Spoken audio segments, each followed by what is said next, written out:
Hello everyone and welcome to Module 5. Today we're going to go through and review the case studies, an overview of module assignments, and look ahead. I have gotten through most of your case studies, but I kind of like to look at them individually and then go back and make sure that I graded everyone fairly. So I'll try to have those done by this Wednesday. Okay, so let's go through Gerald's case study. This is some of the information that I got from you guys, and I thought it would be good for everyone to be able to see it. So for compliance, we had parental permission for testing. This was a school-based referral, and they did get parental input as far as mom said that he is often frustrated when trying to do work at home. So that would be parental input. Non-compliance. Not sure what it is called in Iowa. We call it a problem-based team or a multi-tiered support system. There is no evidence that Gerald ever went through that.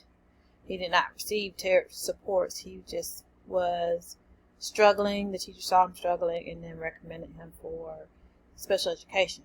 You would have to have 8 weeks of intervention strategies, and then within that showing the different things that you tried and whether or not they were successful prior to recommending him for special education services. The other was the implementation of the IEP for 3rd grade. He is currently in 2nd grade, so his IEP should run for 1 year from 2nd grade through 3rd grade. So he should have goals for 2nd grade in addition to goals for 3rd grade, not just one or the other. All right. Ethics. Again, you initiate the IEP at the end of the year. They seem to not be concerned with 2nd grade. They did include the parents in the decision, and they did provide options as far as the recommendations for placement, as far as trying to do it within the classroom or in the special school. Recommendations. This could have been done several ways. You could develop behavior goals within the IEP to work toward more positive interactions for Gerald. They could conduct a functional behavior assessment to find out the cause of the behavior. They could develop and implement a behavior intervention plan and progress monitor and assess the goals as needed. So there are different ways you can do that. For Kizzy, compliance was the special education teacher was meeting with the parents. He did provide services once a week for what was written in IEP. He did try to get background knowledge, and he did try to create cooperative learning groups and relevant activities for her. But the non-compliance was there was no progress. He said there was no progress. Mom came to the meeting stating there's no progress.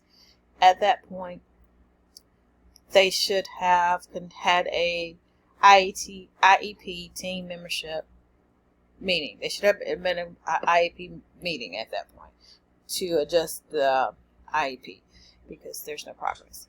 And of course, IEP team membership should include the LEA, the special ed, the general ed, and the parent.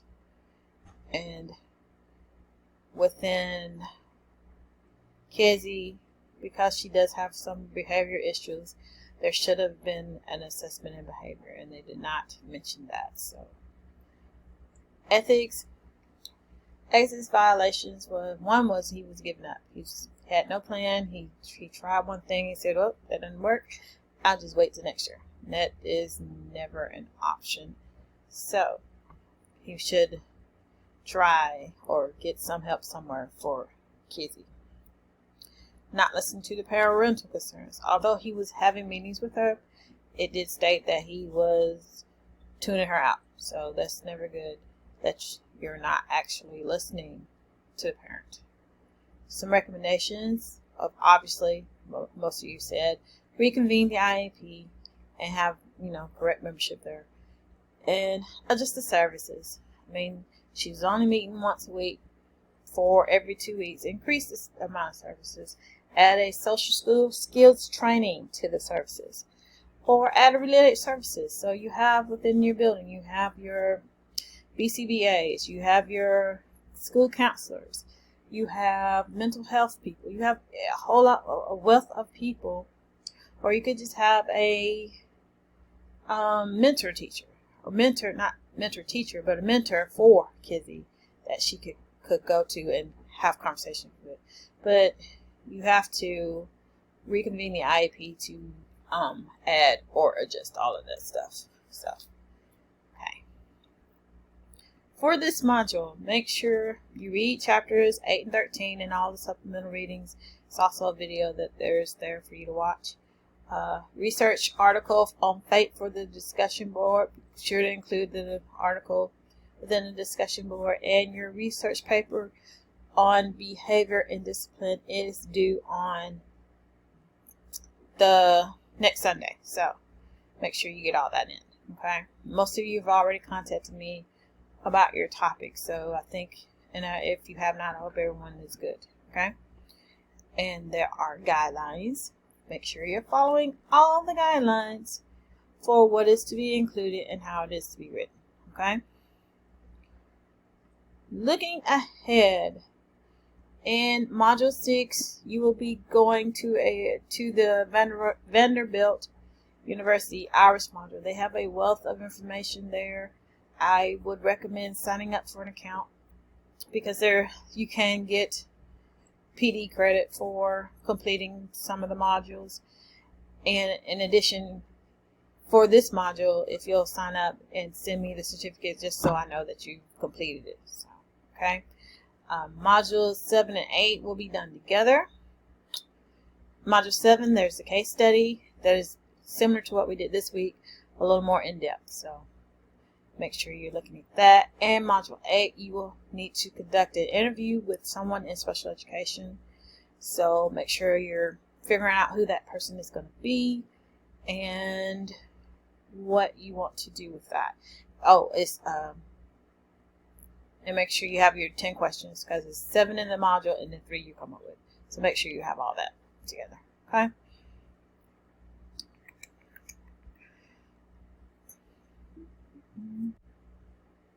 As always, if you have any questions or concerns, shoot me an email and I'll try to get back to you as soon as possible. And stay safe and be blessed.